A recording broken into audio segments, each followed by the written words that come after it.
안녕하세요. 어머니 기도회 2학기 3주차 진행하고 있는 고덕 아름다운 교회 박주덕 목사입니다. 제가 기도하고 시작하겠습니다. 사랑해 주님 감사합니다. 오늘도 주님께서 우리 발걸음 인도해 주셔서 저희들 자녀들을 아버지의 말씀으로 키우기 위해 한자리에 모였습니다. 주님 이 시간에 성령의 충만함으로 우리와 함께해 주시옵고 아버지의 마음으로 우리의 자녀들을 바라보고 아버지의 말씀으로 삶을 살아가는 목적과 방법을 발견해 나가며 우리 자녀들을 키워나갈 수 있는 저희들이 되게 하여 주시옵소서. 예수님의 이름으로 감사드리며 기도드립니다. 아멘. 찬양하겠습니다.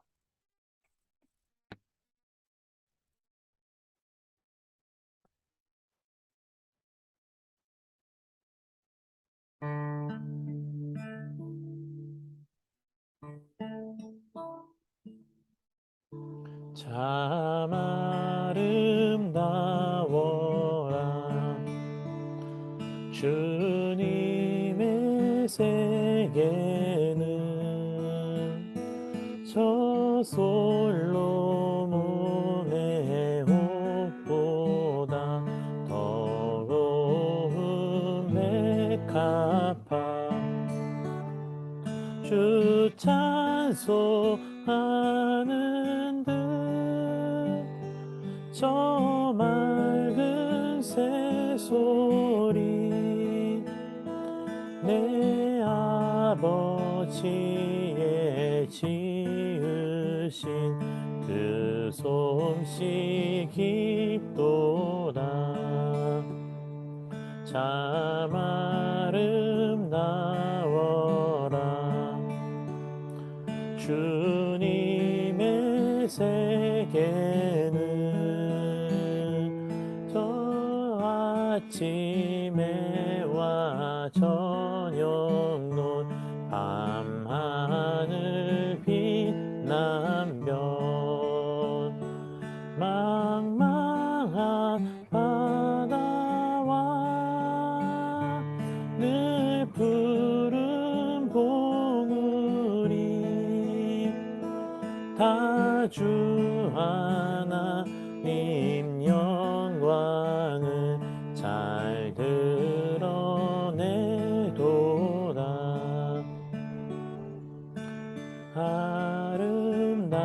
아름다워라 주님의 세계는 저 산에 부는 바람과 잔잔한 시냇물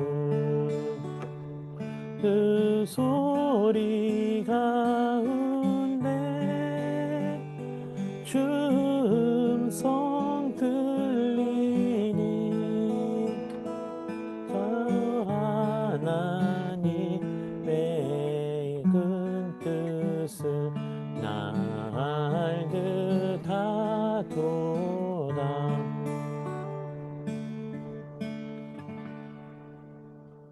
아멘.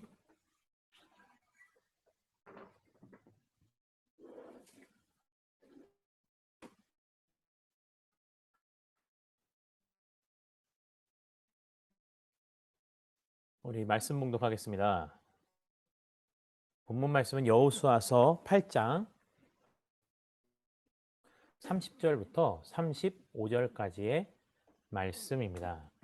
여호수아서 8장 30절부터 35절까지의 말씀입니다.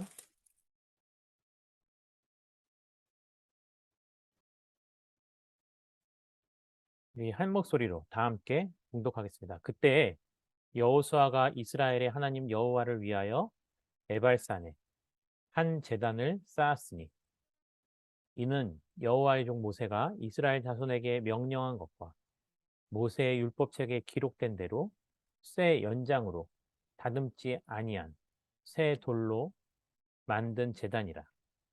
무리가 여호와께 번제물과 화목제물을 그 위에 드렸으며 온 이스라엘과 그 장로들과 관리들과 재판장들과 본토인뿐 아니라 이방인까지 여호와의 언약궤를 맨 레위 사람 제사장들 앞에서 궤의 좌우에 서되 절반은 그리심산에 절반은 에발산 앞에 섰으니 이는 전에 여호와의 종 모세가 이스라엘 백성에게 축복하라고 명령한 대로 함이라.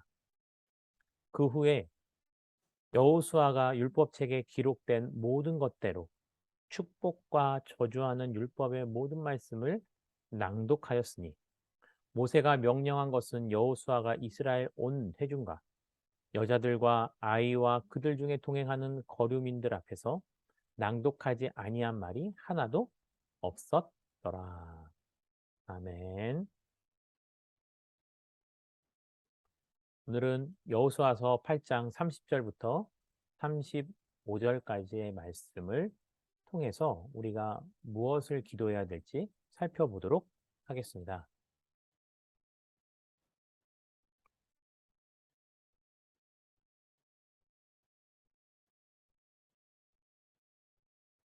여호수아는 아이성의 전투를 통해서요, 큰 실패와 더불어서 큰 깨달음을 가졌죠. 더 큰 것을 넉넉하게 이루었다고 해서 그보다 더 작은 것을 우리가 쉽게 생각할 수 없다라는 거죠. 또한 하나님 앞에 죄악된 모습이 있다면 우리가 그 모습 그대로 우리의 삶이 하나님께 연락되어질 수 없다라는 겁니다. 마치 제사를 드리기 위해서요, 성막 가운데 들어갈 때 먼저 해야 될 것은 물두멍에 담긴 물에 손을 씻는 거죠. 무엇의 상징일까요? 우리의 죄악을 씻는다는 상징이 되는 것입니다. 그래서 저들 가운데 하나님이 취하지 말라고 했던 여리고성에서의 전투를 통해서 몰래 아간이 가지고 있던 그 전유물을 다 태우고 나서야 비로소 아이성의 실패 다음에 다시 성공할 수 있었습니다. 큰 기쁨과 성공 앞에서 여호수아는 리더로서 이스라엘 백성들과 함께 제단을 쌓고 제사를 드립니다. 여기서 여호수아가 제사를 드리는 이유가요, 백성들에게 보이기 위해서도 아니고 무언가를 기념하기 위해서도 제사를 드리는 것이 아닙니다. 사실요, 제사라는 것을 오늘날로 말하면 예배라고 할 수 있겠죠. 이러한 행위가요, 내 삶의 무언가를 기념하기 위해서가 아니라 또 나를 위해서가 아니라 온전히 하나님의 영광을 위해서 드려지는 것이 바로 제사요 예배입니다. 근데 우리는 그러한 개념을 올바로 가지고 있지 못하는 경우가 많이 있습니다. 그러면 이런 질문을 할 수 있겠죠. 이사를 가고 뭔가 새로운 것을 개업하고 시작할 때 예배를 드리는 것은 어떠한 건가요? 그러한 예배는 필요가 없는 건가요? 아니죠. 뭔가를 기념하기 위해서가 아니고 무언가를 시작하고 또 무언가를 마침에 있어서 그것을 시작하게 해주신 하나님께 전적으로 신뢰하고 의지하는 마음으로 드리는 것. 무언가를 마치고 드렸을 때 이 모든 것을 가능케 하신 하나님께 영광 돌리며 드리는 것. 가능한 거죠. 그래서요, 제사와 예배의 목적이 어디에 있는가가 굉장히 중요한 것입니다. 우리가 오늘 말씀을 통해서 알아야 될 것, 우리를 위해서가 아니고요. 바로 하나님을 위해서 여호수아가 백성들과 함께 제단을 쌓았던 것처럼 우리도 하나님을 위해서 예배를 드리자. 예배를 드리는 목적에 대해서 다시 한번 재설정하고 나아가야 되는 겁니다. 그렇다면 그렇게 제단을 쌓는 과정은 어떠했을까요? 31절에 보니까요. 모세가 이스라엘 백성들에게 말했던 그 율법 책에 기록된 대로 쇠 연장으로요. 다듬지 아니한 새 돌로 만든 제단이라고 했습니다. 하나님께서는 우리가 드리는 예배를 받으시는 데 있어서 단지 그 예배를 받기 위한 목적 하나만을 가지고 계신 것이 아니라는 겁니다. 그렇게 온전한 예배를 드리기 위해 준비하는 과정, 그것 또한 하나님께서 우리에게 요구하시는 것이 있다라는 겁니다. 그것이 생략되어진 채 단지 우리의 행위의 결과만으로 하나님께 온전한 예배를 드릴 수는 없다라는 거죠. 오늘날 우리의 모습을 돌아볼까요? 오늘 시대는 예배라는 것이요. 굉장히 함축되어 있고 또 그래서 많은 과정이 생략되어 있기도 합니다. 왜 그럴까요? 시대의 흐름에 맞추기 위해서가 아닙니다. 예수님께서 십자가에 못 박혀 돌아가심으로 성소와 지성소를 가로막는 휘장이 찢어지면서 누구나 다 하나님께 나와 자기의 몸과 마음을 들여 예배할 수 있는 시대가 되었다는 것입니다. 순서는 간단해졌지만 그 마음과 중심을 드리는 것은 변함이 없다는 겁니다.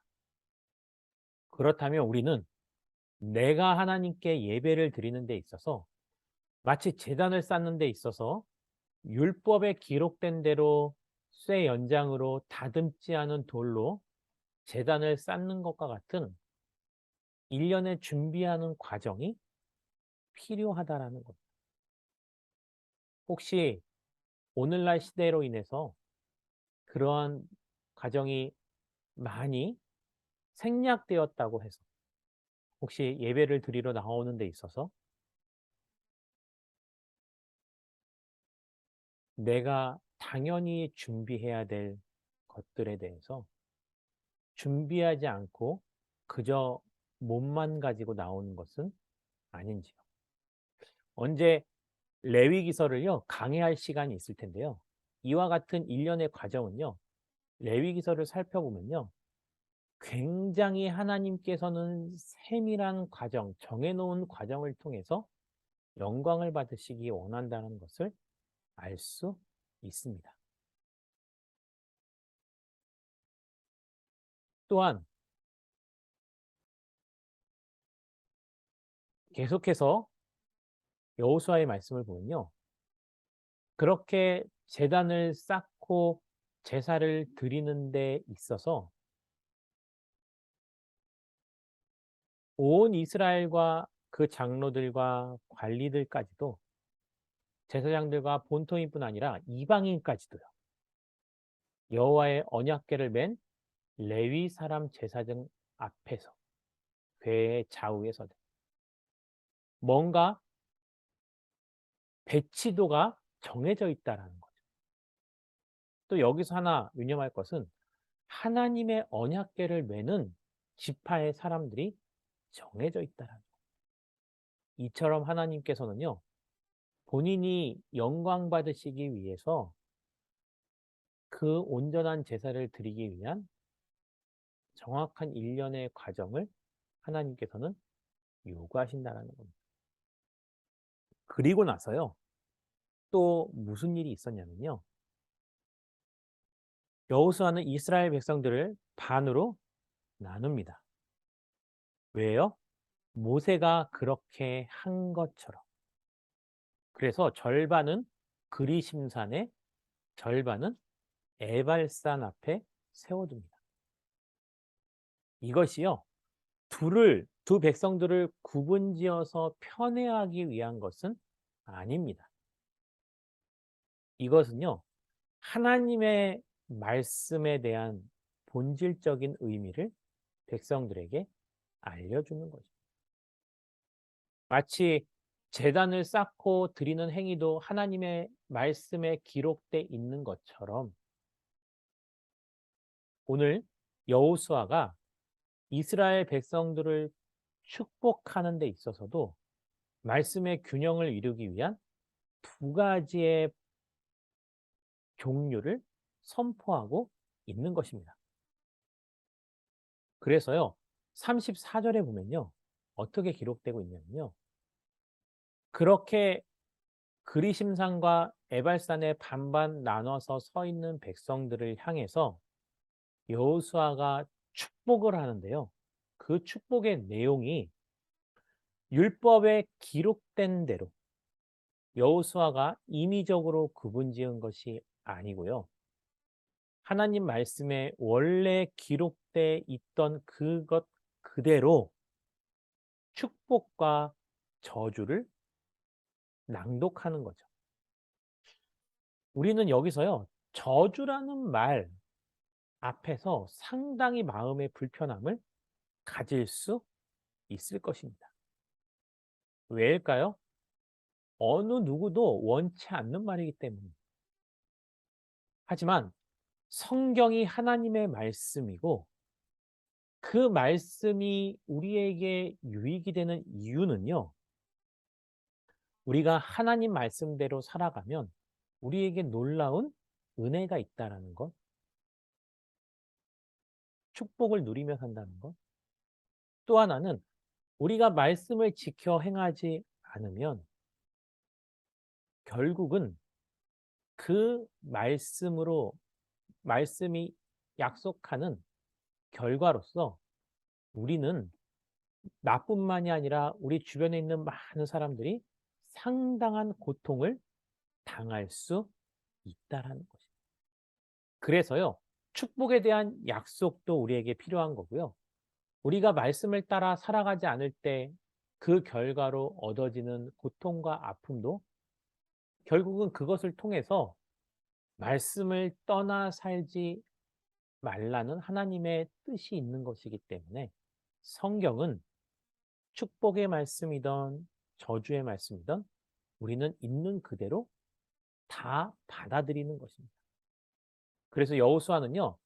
그 어느 것 하나도 빠짐없이 백성들에게 다 낭독하게 되는 거죠.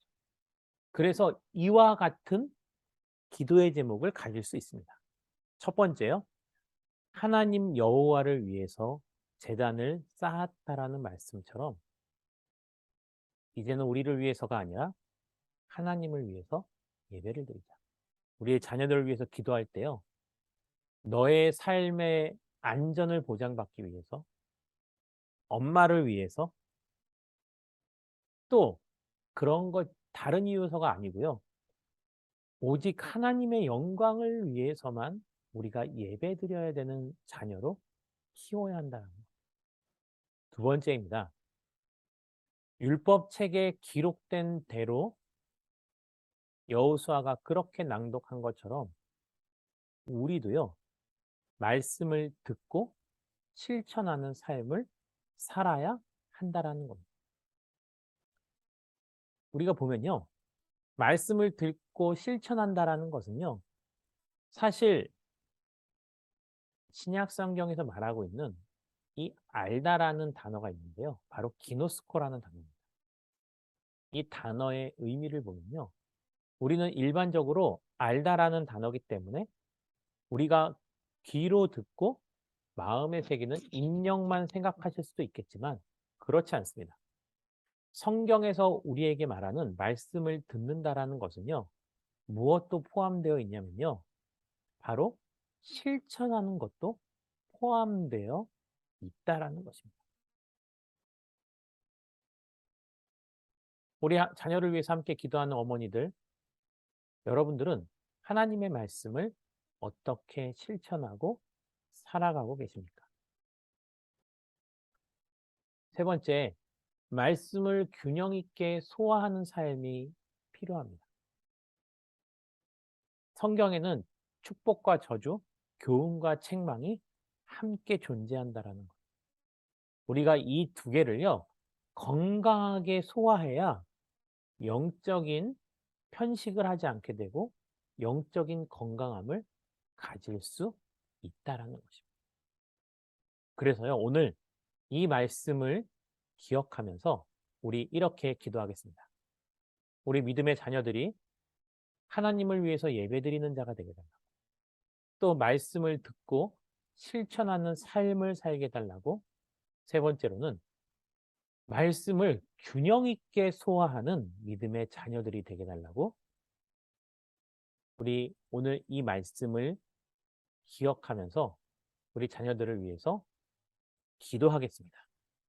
우리 다 함께 기도하겠습니다.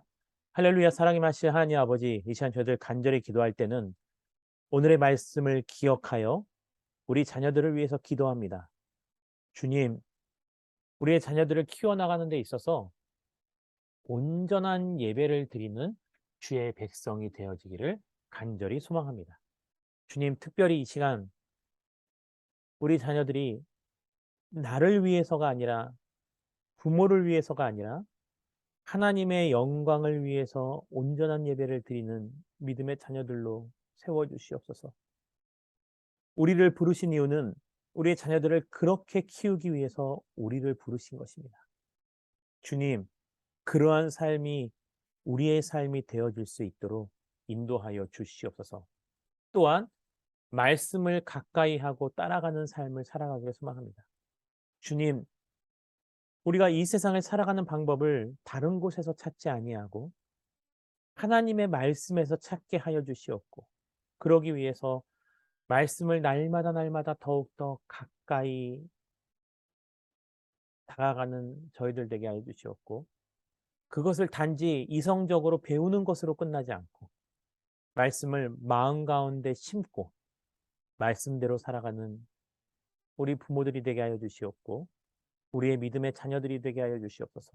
그래서 이 세상을 살아갈 때 내가 왜 살아가야 되는지, 어떻게 살아가야 되는지 그 향방을 알지 못할 때 저들이 주의 말씀 안에서 삶의 목적과 방법을 발견하게 하여 주시옵고, 말씀대로 살아가다가 말씀대로 승리하는 자들 되게 하여 주시옵소서. 또한 우리 믿음의 자녀들 말씀의 균형을 이루어가는 자들 되기 원합니다. 주님, 자기가 원하는 말씀만을 듣고 나머지는 귀를 닫는 것이 아니라 하나님의 말씀을 있는 그대로 다 듣고 소화할 수 있는 영적인 강자가 되게 하여 주시옵소서. 여호수아는 백성들을 둘러 나누어 그리심산에서, 에발산에서 한 곳에서는 축복을, 한 곳에서는 저주를 선포하며 하나님의 말씀을 낭독하였습니다. 우리가 그렇게 균형 있는 삶을 하나님의 말씀 가운데서 받아들이고 살아갈 수 있도록 인도하여 주시옵소서. 예수님의 이름으로 감사드리며 기도드립니다. 아멘.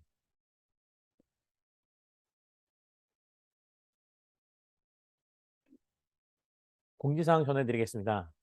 어, 화면에서 보시고 있는 PPT 화면 가운데요, 말씀을 요약한 이 기도 제목을 받아보기 원하시는 분들은요, 저에게 연락을 주시거나 아니면 유튜브 영상 밑에 댓글을 달아주셔서 전화번호 또는 이메일 주소를 남겨주시면 제가 자료를 보내드려서요, 말씀 카드를 계속해서 축적해서 자녀들을 위해서 기도할 때 여호수아 같은 믿음의 리더로 키울 수 있도록 도와드리도록 하겠습니다.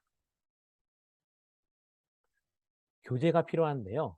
어, 혹시 오늘의 말씀을 들으시고 주변에 함께 말씀을 나누면서 교제하실 분이 있다면 이렇게 서로 질문을 나눠보는 것도 좋습니다. 나는 어떠한 이유로 예배를 드리고 있는가? 또 나는 얼마만큼 하나님의 말씀을 가까이 하고 있는지. 세 번째로는 내가 가장 좋아하는 말씀은 무엇인지 서로 나누시면서 교제를 나누시면 되겠습니다. 그러면 오늘도 함께 우리의 자녀들을 여호수아와 같은 믿음의 리더로 키우기 위해서 모여주신 우리 어머니들께 감사드립니다. 우리 다음 주에 뵙도록 하겠습니다.